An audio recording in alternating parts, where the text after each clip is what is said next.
네, 여러분 반갑습니다. 박 회장님 강의를 듣고 나도 성공할 수 있다 그런 확신이 드셨어요? 예, 그러면 됐습니다. 그러면 이제 오늘 강의 다 끝난 거예요. 가장 중요한 게 확신입니다. 자, 오늘 제목은 필요아사. 이건 논어에 있는 얘기입니다. 3인행 필요아사인데요. 반드시 내 스승이 있다. 세 사람이 걸어가면 반드시 내 스승이 있다. 그 말은 모든 사람이 내 스승이다. 모든 사람으로부터 우리는 배울 수 있다. 그 말이에요. 이것은 공자라는 석학이 내가 그렇게 했다. 그 말이에요. 내가 그렇게 했다. 파스칼, 인간은 생각하는 갈대다. 이거 많이 들어보셨죠? 인간은 지구상에서 가장 약한 존재다. 이렇게 시작해요, 말이. 그러나 인간은 생각하는 갈대다. 그러니까 인간이 생각하지 않고 살면은 갈대에 불과하다. 그러나 생각하고 살면은 가장 위대하다. 이렇게 나와요. 인간의 위대함은 생각하는 데 있다. 갈대면 어떻게 됩니까? 아무나 꺾어요. 그렇죠? 아무나 꺾고 아무나 짓밟을 수 있어요. 그러니까 여러분들이 수탈당하지 않고 뺏기지 않고 짓밟히지 않고 꺾이지 않으려면은 생각하면서 살아야 된단 말이에요. 내가 하는 일이 무엇인가? 나는 뭐가 되고 싶은가? 나는 반드시 성공하고 싶은가 아닌가? 생각하면서 살아야 꺾이지가 않아요. 데카르트, 의심, 생각, 존재. 이 말도 다 들어보셨죠? 나는 생각한다. 고로 나는 존재한다. 코기토 에르고 숨. I think, therefore I am. 나는 생각한다. 고로 나는 존재한다. 물론 이것은 데카르트가 진리를 탐구하기 위해서 내세운 제1원리라고 하는 명제입니다. 굉장히 철학적인 거예요. 그래서 근대 합리주의 철학의 출발이 바로 이 데카르트입니다. 이게 의심이라는 게 뭐냐 하면요, 이건 현대 지식정보화 사회에서 반드시 필요한 건데, 어떤 명제 또는 어떤 사건, 어떤 결론이 그것이 사실인지 아닌지, 참인지 거짓말인지를 먼저 의심해 보라, 그런 말이에요. 이걸 방법론적 의심이라고 합니다. 다시 말하면 모든 걸 불신하라는 얘기가 아니고, 지금 인터넷에 보면요, 엄청난 양의 지식과 정보가, 새로운 지식과 정보가 넘쳐나는데 그걸 그대로 받아들이지 말고 무엇이 참이고 무엇이 거짓인지를 한번 생각해 보라, 그런 말이에요. 어떤 무지무지하게 심심한 학자가 하루에 인터넷에 올라오는 새로운 지식이 얼마나 되는가를 계산해 봤더니 700페이지 책으로 100만 권이랍니다. 그렇게 많은 정보와 지식이 올라와요. 그러면 그 중에 뭐가 나에게 필요하고 뭐가 진실이고 거짓말인지 생각하지 않으면요, 속을 수 있다. 속을 수 있다. 그게 바로 금융 피라미드이고 기획부동산이고 그래요. 저도 가끔 일주일에 적어도 평균적으로 한 번은 기획부동산에서 저에게 전화가 와요. 내가 공직에 있다가 예편했다는 사실을 어떻게 알았는지, 어디 땅이 굉장히 좋은 것이 있는데 그거 사두시면요, 몇 달 있으면 5배로 오릅니다. 그 좋은 땅인데 특별히 누구누구 분에게만 제가 정보를 드립니다. 그러면 제가 그렇게 대답하죠. 그렇게 좋은 땅이 있으면 사장님이 사시지요. 왜 지가 안 사고 나보고 사라 그래? 가만히 생각해 봐요. 생각을 조금만 해보면은요, 그렇게 좋은 땅이 있으면 지가 사면 될 거 아니야. 아니 몇 달이 있으면 5배로 오른다는데 왜 나보고 사라 그래 그걸? 난 그 사람 알지도 못하는데. 그렇잖아요. 그러니까 바로 받아들이지 말고 정말 그런지 참인지 아닌지를 생각해 보시라고 말이에요. 자, 이게 데카르트인데요. 몇 년 전에 여러분들 일본인 의사가 쓴 아침형 인간이라는 책을 혹시 사보시는 분 계시죠? 안 사보셨더라도 그것이 베스트셀러가 됐다는 걸 아실 겁니다. 저도 그거 사봤거든요. 사봤는데 나는 도저히 못하겠더라고. 그러면 아침형 인간이 성공한다 그랬단 말이에요. 그 양반은. 그러면 그런가 보다 그러시지 말고 과연 그러는가, 그렇게 생각해 보시라고. 과연 그러는가. 사람은요, 바이오리듬이 전부 달라요. 사람에 따라서. 어떤 분은 저녁에 힘이 나는 분이 있고 어떤 분은 아침에 일찍 일어나면 좋은 분이 있어요. 다 좋은 게 아닙니다. 그런데 학자들의 통계에 의하면 저녁역 인간이 성공한 사람이 훨씬 많답니다. 여러분 가만히 생각해 보세요. 과학자들이나 교수들이나 예술가들은요, 밤에 작업합니다. 밤에 조용할 때 해야 영감이 떠올라요. 그렇죠? 물론 아침에 일찍 일어나서 하는 분도 있어요. 그러니까 저 말이 틀리다는 것이 아니고 모두에게 맞는 것은 아니다. 요게 나는 생각한다, 코로나는 존재한다요. 생각하지 않으면 그럼 어떻게 된다는 거예요? 존재할 수 없다. 물론 데카르트의 명제는 그런 것은 아닙니다. 그런데 그 좋은 예가 데카르트예요. 여기 있는 예쁜 부인이 스웨덴 여왕입니다. 크리스티나 여왕이에요. 그런데 이 스웨덴 여왕이 굉장히 인텔리했어요.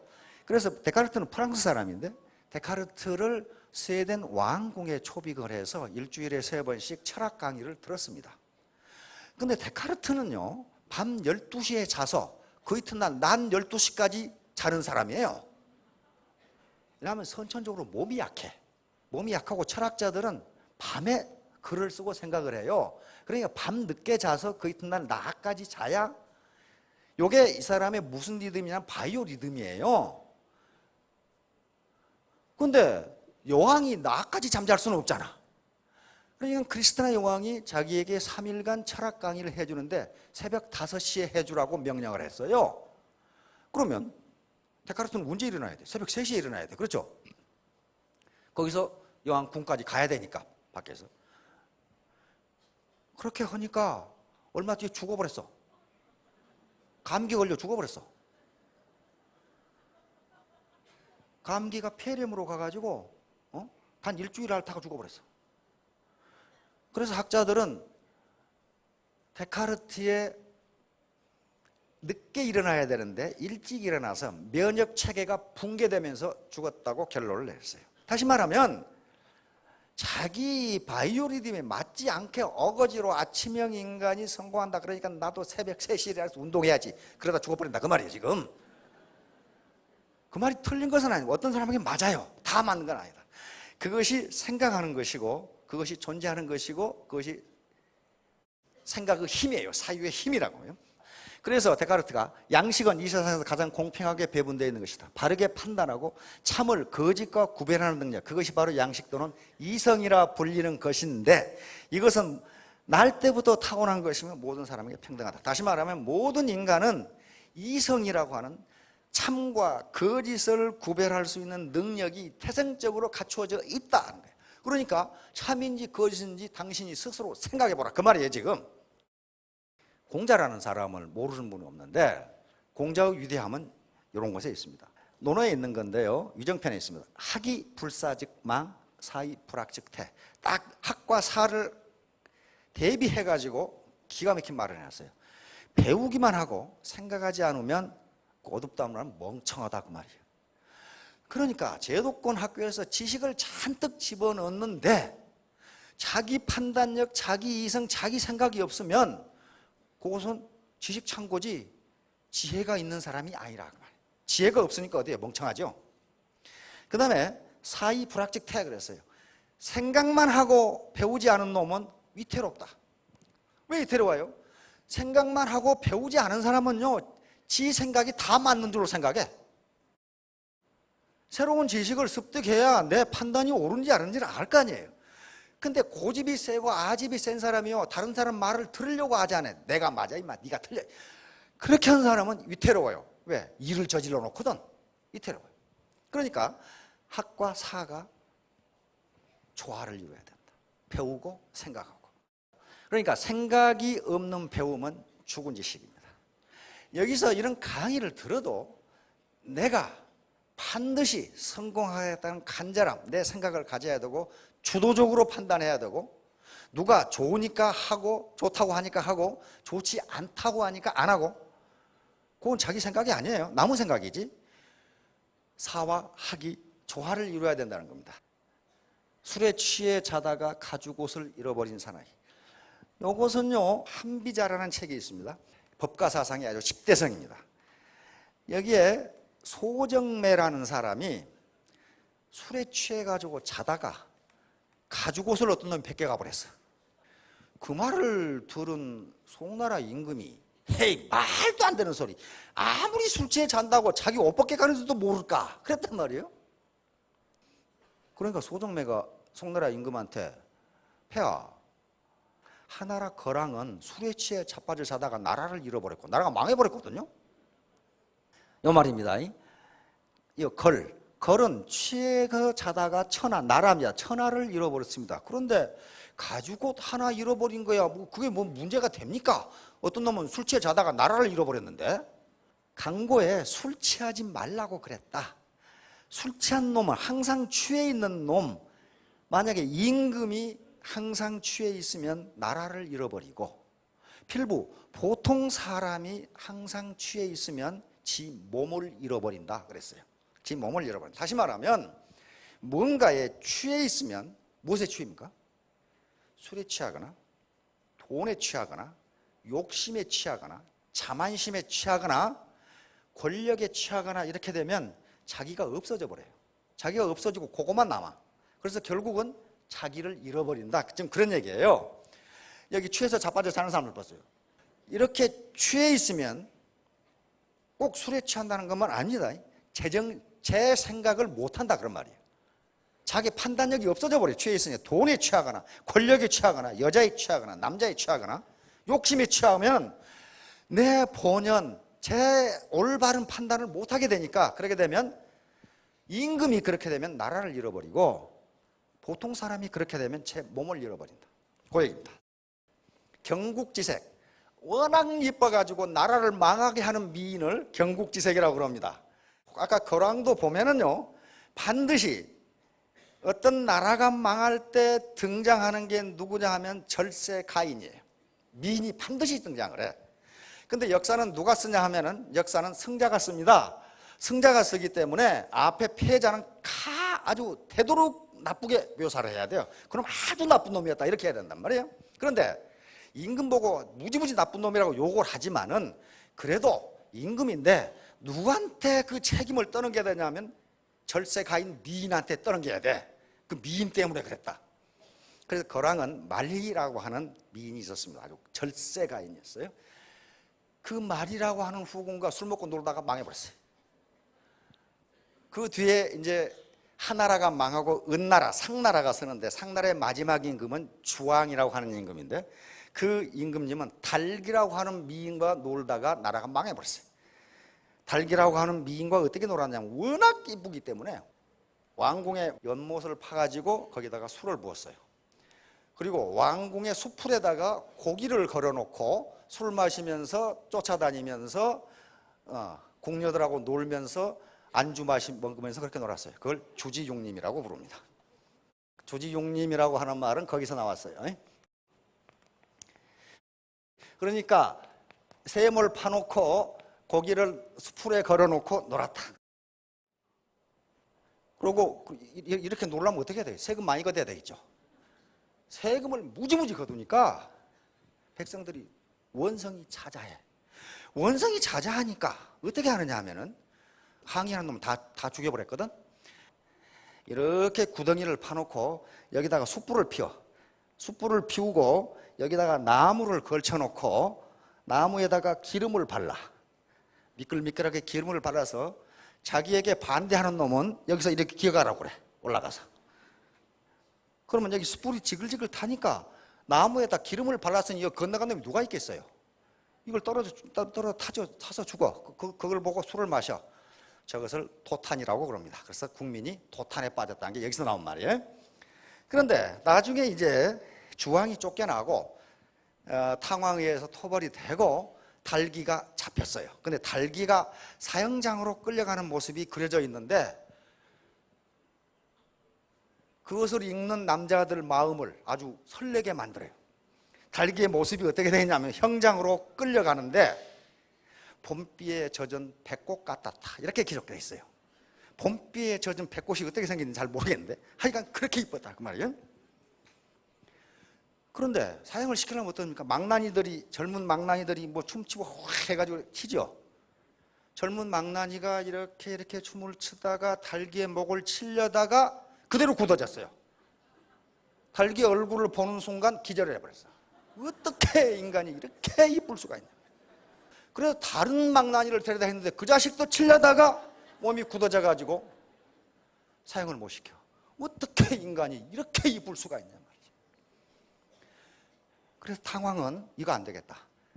늙은 망나니를 데려다 하자. 그래가지고 90 먹은 망나니를 데려다가 하는데 90 먹은 망나니도 보다가 몸이 굳어버렸어. 그래가지고 결국 어떻게 사형을 시켰다고 사기에 기록되어 있냐면은 하는 수 없이 달기의 얼굴을 보자기로 가지고서야 사형이 가능했다 이렇게 돼 있어요. 그런데 중국에 4대 미인이 있습니다. 이걸 4대 미인이라고 그러는데 이게 가장 이쁜 서시입니다. 서시. 서시를 뭐라고 그러냐 하면은 치머 미인이라고 그럽니다.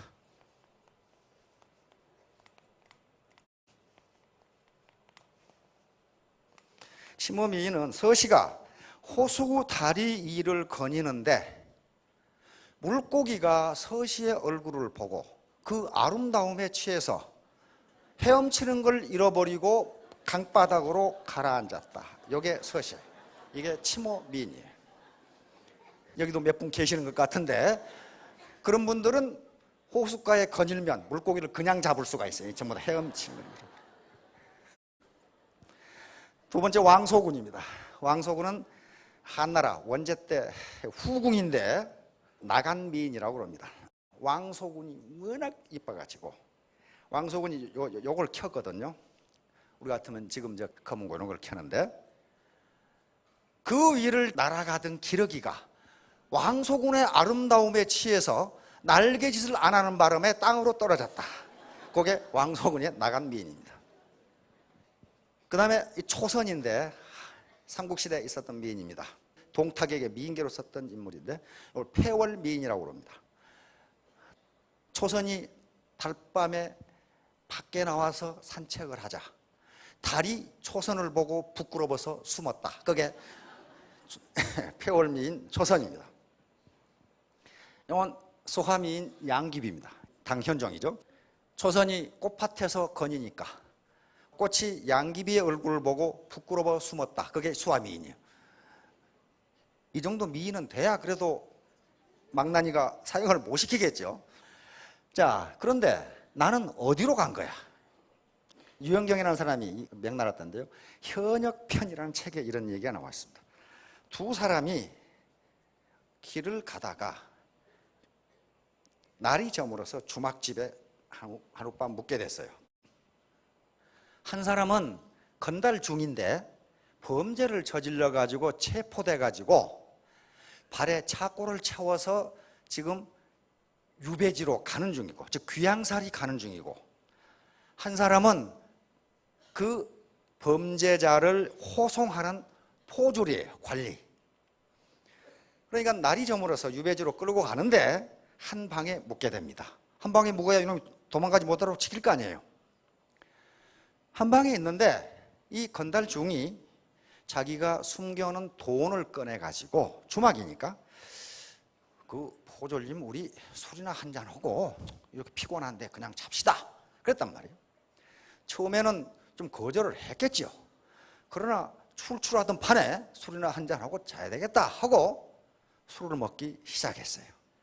그런데 술을 잘 드시는 분들 보시면은 처음에는 사람이 술을 먹고 조금 지나면 술이 술을 먹고 다음에는 술이 사람을 잡숴요. 그렇죠? 그래가지고 이 포졸이 고주망태가 돼가지고 잠이 들어버렸어.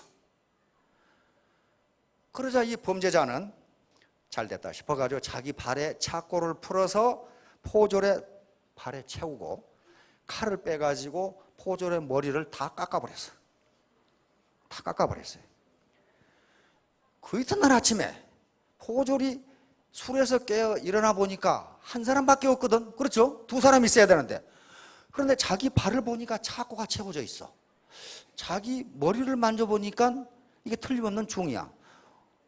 안심이군. 중은 여기 있군. 그러다 가만히 생각해 보니까 깜짝 놀랐어요. 그럼 나는 어디로 간 거야 이거? 지금 뭔 말인지 모르시는 분은 인상 푹 쓰고 있는데 나중에 스폰서에게 물어보십시오. 이렇게 취해 있으면 자기가 어디로 간지를 몰라요. 어디로 간지를 몰라. 그러니까 아무 생각 없이 살면은 자기 발과 자기 손에 자기가 차고를 채운 셈이 돼요. 그래서 누군가에게 끌려간다는 거예요. 그래서 주도적으로 사유하고 판단하고 애터미에 대해서 많은 정보를 얻지만은 그것을 자신이 스스로 판단해야 된다는 겁니다.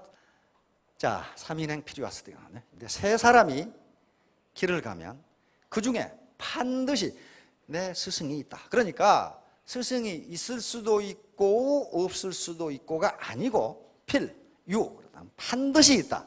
뭐라고 했냐면 택기선자의 종지. 다시 말하면 나보다 나은 사람의 좋은 점은 내가 배우고 기불선자의 계지. 나보다 못한 사람의 나쁜 점을 보면 아, 나는 저렇게 하면 안 되겠구나. 그래서 나보다 못한 사람도 내 스승이 된다. 그런 말이에요, 지금. 그러니까 여기서는 그냥 3이라고 했는데요. 모든 인간은 내 스승이다. 그런 말이에요, 지금. 모든 사람에게서 배울 것이 있다. 네 혼자 똑똑하다고 하지 마라. 공자라고 하는 석학이 이런 얘기를 한 거예요. 나는 그렇게 했다. 그런 말이에요. 나는 그렇게 했다. 자, 모든 사람이 우리의 스승이고 문제는 자기 자신이다. 이 말은 우리 속담에 같은 물을 독사가 먹으면 독이 되는데 젖소가 먹으면 젖이 된다. 그러니까 같은 지식이나 같은 강의나 같은 문제라 사안이라도 어떤 사람에게는 그게 득이 되는데 어떤 사람에게는 독이 된다. 그러니까 모든 책임은 누구에게 있다? 나에게 있다. 알미란 무엇인가? 번지는 번지 점프가 아니고 공자의 제자 이름입니다. 이 사람은 공자보다 46살이나 연하니까 뭐겠어요? 아주 어린 제자였죠. 그래서 공자님한테 이렇게 물었어요. 공자님, 농사 짓는 법 좀 가르쳐 주십시오. 그러니까 오 부려노노, 나는 농사 짓는 것은 늙은 농부만 또 못하다. 그렇게 대답한 거예요. 그 다음에 번지가 그러면 채소는 어떻게 가꿉니까? 그러니까 나는 늙은 채소 재배 농구만 못하다. 이렇게 대답한 거예요, 지금. 절대로 아는 척 안 했어요. 자기보다 46살이나 어린 그 제자가 번지가 보기에는 공자는 어떻습니까? 이거 완전 신이지요. 46세 연상이란 말이에요. 또 그 정도 살았으면 알아요. 이거 공자 이거 알았어요. 알았는데 나보다도 더 잘하는 사람은 농사 짓는 농부하고 그다음에 이 채소 재배하는 농부 나보다 더 잘한다. 그 말이죠. 요것 때문에 공자가 인류 스승이 된 겁니다. 내가 다 안다. 그렇게 생각하지 않았어요. 공자가 무엇이 아는 것인가? 안다고 하는 것인가 해서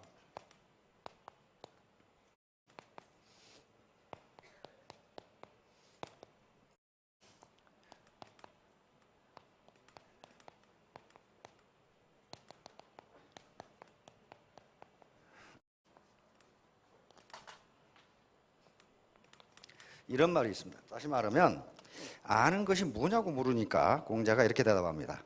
아는 것을 안다고 하고 모르는 것을 모른다고 하는 것, 이것이 아는 것이니라 그랬단 말이에요. 그러니까 모르는 것을 안다고 하는 것은 아는 것이 아니다 그 말이에요. 아는 것을 안다고 하고 모르는 것을 모른다고 하는 것이 아는 것이니라. 자기보다 46세 연하의 꼬마 같은 제자가 농사가 어떻게 됐습니까? 농부에게 물어봐라 그렇게 얘기하는 거예요, 지금. 그러니까 난 그거 잘 모른다 이거야. 아는 척하지 말라는 거야. 이 말을 보고 톨스토이가 지식을 이렇게 잘 정의한 말은 없다. 톨스토이도 이미 다 읽었다는 얘기예요. 그런데 노자라는 사람은 이보다 한 발 더 나가요. 지, 부지상, 부지지병, 유, 부유, 병병. 다시 말하면 아는 것을 모른 채 하는 것은 참 좋은 것이지만은 모르는 것을 아는 채 하는 것은 병이다 그랬어요. 그런데 이런 병은 워낙 흔하기 때문에 병인 줄을 모른다. 성인은 이런 병이 없다. 그것이 병인 줄 알기 때문에 그런 병에 걸리지 않는 것이다. 그러니까 여기서 성인이라고 했지만 신사나 숙녀는 쓸데없이 아는 척하는 것이 아니다. 그런 말이에요, 지금. 똑똑한 사람과 바보, 우리 속담에 변은 익을수록 고개를 숙인다고 했습니다. 안 익은 변은 꼿꼿해요. 내가 고개를 숙일 필요는 뭐가 있냐. 그런데 빈 깡통은 소리가 요란스러워요. 그래서 자기 말만 열심히 떠들고 남의 말 안 듣는 파트너나 누가 있으면 아, 저놈은 빈 깡통이로구나, 그렇게 생각하시면 돼. 빈 수레가 소리만 요란하죠. 빈 자루는 혼자 서 있지를 못합니다. 자, 불치함은 이게 아니 불자, 부끄러울 칠자, 아래 하자 물음, 아랫사람에게 묻기를 부끄러워 말라, 그런 말입니다. 어떤 사람이 그런 얘기를 만들어 놨더라고. 어느 날 공자님께서 말을 타고 마부가 말을 잡고 이제 길을 가시는데 길 가운데 꼬마 놈이 놀고 있어. 그러니까 마부가 공자님 지나가신다, 길을 비켜라, 그랬단 말이에요. 그러니까 꼬마가 벌떡 일어나더니 마침 공자님을 한번 만나뵈려고 했는데 잘 만났습니다. 그러놓고 공자님한테 공자님은 모르는 것이 없다면서요, 이렇게 물었단 말이에요. 근데 공자가 가만히 생각해 보니까 저 정도 꼬마가 묻는 것은 알겠거든. 그러니까 그렇다마는 네가 알고 싶은 게 뭐냐. 그러니까 이 꼬마가 공자님 바다에 물이 몇 대나 됩니까, 이렇게 물어봤단 말이에요. 그 참 꼬마가 묻는데 모른다고 할 수도 없고 안다고 그랬는데, 그러니까 공자님께서 아, 그건 너무 멀어서 그랬단 말이에요. 너무 멀어서. 그러니까 꼬마가 아, 멀어서 모르십니까? 그러면 공자님의 가장 가까운 공자님 눈썹은 몇 개입니까? 이렇게 물어봤단 말이에요. 근데 그건 가까우니까 모른다고 할 수도 없고. 그래서 공자가 불치하문 그랬다는데 그런 것은 아니에요. 누군가가 만들어낸 거예요. 여기에 아랫사람에게 묻기를 부끄러워 말라. 이것은 논어에 역시 나오는 말입니다. 자공문할 공문자 하이 위지무냐 미니호학 불치하문 시이 지무냐. 다시 말하면 공문자라는 사람이 있었는데 이 사람이 행실이 아주 형편없었어요. 그런데 그 양반이 죽었을 때 국가에서 내린 시호가 문이었어요. 문. 공문자였단 말이에요. 문자. 그런데 시호 중에 가장 높은 시호가 문입니다. 그 밑에가 무고 그 다음에 충이에요. 그러니까 어떻게 그렇게 행실이 나쁜 사람한테 그렇게 높은 시호를 내렸습니까? 이렇게 스승에게 물었어요. 그러니까 공자가 대답한 말이 미니호학. 그 사람은 굉장히 머리가 좋은 사람이었는데 배우는 것을 좋아했다. 그리고 불치하면은 나옵니다. 그렇게 지위가 높은 사람인데 아랫사람에게 묻는 것을 부끄러워하지 않았다. 그래서 문이라는 시호를 내린 것이다. 이렇게 얘기한 거예요 지금. 그러니까 아랫사람에게 묻는 걸 부끄럽게 생각하지 않는다는 것, 자기가 머리가 좋으면서도 열심히 배운다는 것이 얼마나 높이 평가받고 있는가 하는 그런 얘기입니다 지금. 자, 에드워드 제너의 우두법, 이건 이제 서양 얘기인데요. 여러분 천연두 아시죠? 옛날에 마마라고 그랬잖아요. 우리 어렸을 때만 해도 이게 얼굴 곰보된 사람 많죠. 천연두거든요. 옛날에 왕세자나 공주들도 많이 죽었어요, 왕궁에서 이제. 근데 제너가 우두법을 만들었거든요. 그런데 제너가 우두법을 만든 게 어떤 아가씨가 얘기해줘서 만들었어요. 아가씨가 뭐라고 얘기해줬냐면은 소젖 짜는 사람들은 천연두에 걸리지 않는다, 이렇게 얘기했어요. 천연두에. 거기서 연구를 시작해서 우두법을 만든 겁니다. 그러니까 소는 천연두에 걸리는데 소는 그렇게 심하게 앓지를 않는답니다. 그러면 소가 천연두에 걸리면 거기 항체가 생기죠. 그걸 사람에게 주사하면은 천연두에 걸리지 않는 면역이 생기는 거예요. 근데 그 전에 우두법 전에 인두법이라는 게 있었습니다. 알고 있었어요. 다시 말하면 천연두에 걸린 사람의 고름을 건강한 사람 피에 집어넣어서 항체를 만드는 그 법을 이행을 했어요. 그걸 인두법이라고 그래요. 그런데 그게 무지무지 위험했어. 그렇게 하다 보니까 진짜 천연두에 걸려 죽어버린 사람이 있어. 그러니까 어떻게 이걸 약하게 할 것이냐 하는 법을 찾아내야 되는데 목장의 아가씨가 제너에게 그 얘기를 해줬단 말이에요. 소젖 짜는 사람들은 천연두에 안 걸린다고 얘기해 줬어요. 그러니까 그러면 그 말을 제너만 알았을까요? 그 당시 그 말이 유행돼 있었답니다. 그런데 제너만 그것을 우습게 생각하지 않고 연구한 거예요. 그래서 인류를 구한 겁니다. 르네 라이렉, 이 양반 청진기 있죠. 청진기 만든 사람입니다. 이 당시에 청진기라는 것이 없어가지고 심장병 환자나 폐에는 반드시 이렇게 들어봐야 되잖아요. 숨 쉬고 심장 뛰는 걸 들어봐야 되는데 서양 의사들이 난감한 경우가 여자들을 진찰을 어떻게 할 것이냐 하는 문제예요. 그래서 이걸 어떻게 개선하느냐 생각하는데, 라이네크가 루브르 박물관 그 공원이 있어요. 거기를 산책하다가 보니까 얘들이 뭐하고 노냐 하면은, 얘들 이 판자나 시소 있으면 여기다 귀대고 저기서 긁죠. 긁으면 소리가 세게 들려요. 그걸 보고 느낀 거예요. 누구한테 배운 거예요? 라이네크는 닥터 라이네크는 애기들 노는 걸 보고 청진기를 만들었어요. 병원으로 뛰어와가지고 종이를 말아가지고 가슴에 댄 겁니다. 그냥 귀때기 갖다 대는 것보다 낫죠. 대보니까 훨씬 소리가 잘 들려요. 그래서 만든 게 요 청진기입니다. 요게 1호 청진기. 지금 청진기가 이렇게 해서 나왔어요. 그러니까 어린애들 노는 거, 소젖자는 그 당시 천박한 아가씨가 얘기하는 것에서 지혜를 얻은 거란 말이에요. 그걸 무시하지 않았어요. 자, 좀비가 되어서 난다. 좀비란 말 많이 들어보셨죠? 좀비 PC. 좀비는 IT, 저쪽 중미에 있는 종교 이름입니다. 일종의 무속신앙이에요. 뭘 좀비라고 하냐 하면은 주술사가 그 사람의 영혼을 뽑아버린 것을 좀비라 그래요. 그러니까 영혼을 뽑아버렸으니까 그 사람 뭐예요? 자기 생각이 없죠. 자기 생각이 없어요.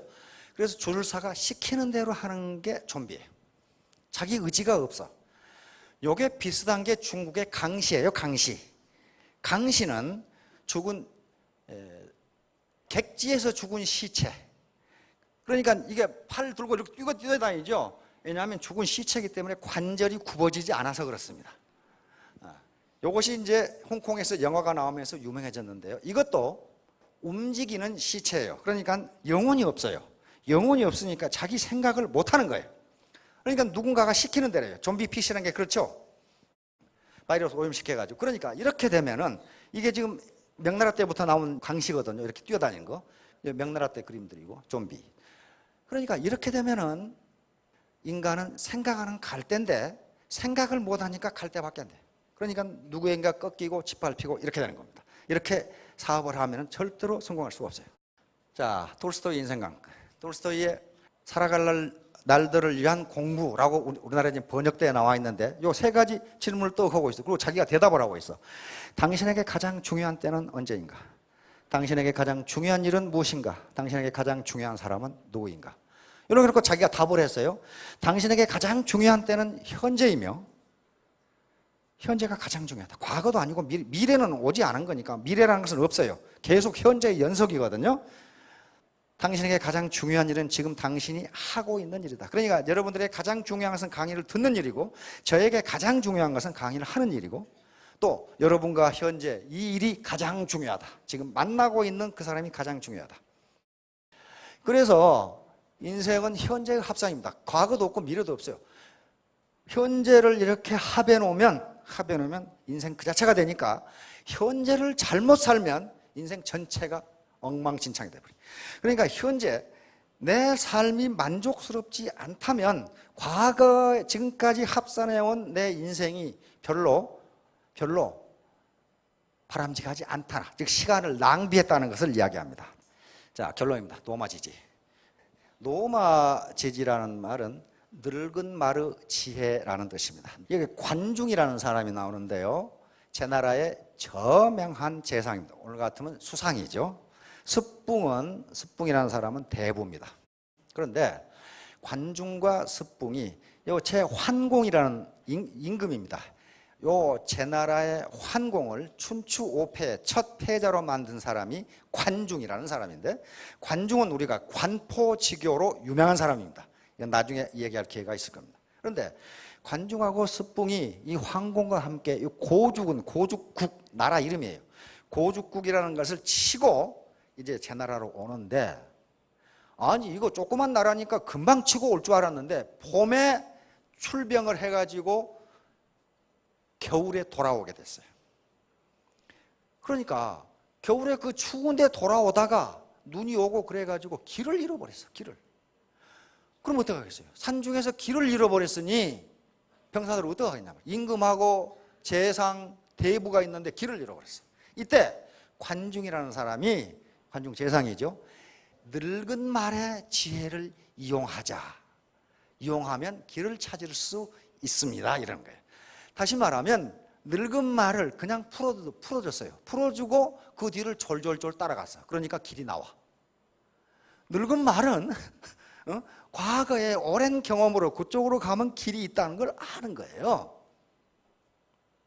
다시 말하면 노마치지라는 말은 아무짝에도 쓸모없는 것처럼 보이는 것이 현자의 지혜보다 나을 수가 있다. 그런 말. 나을 수가 있다. 그 다음에 이제 어느 날 또 이 군사를 출방했다가 황무지에서 길을 잃어버렸어. 근데 물이 없어. 물이 없으니까 어떡하겠어요?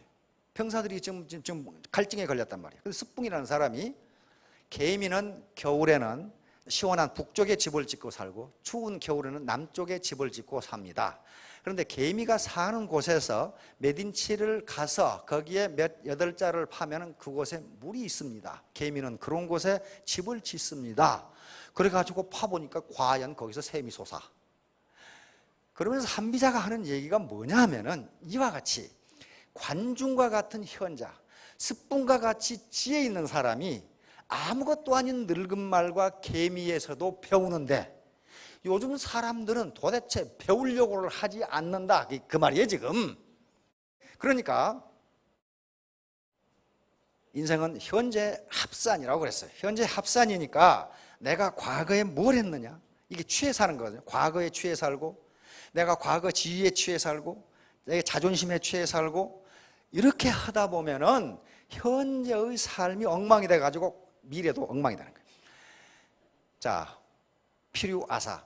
세상 모든 사람으로부터 우리는 배울 수 있습니다. 그 자세를 가지고 간절함을 가지고 애터미 사업을 하신다면 반드시 3년 후에 모두 큰 성공을 하실 거라고 믿습니다. 예, 감사합니다.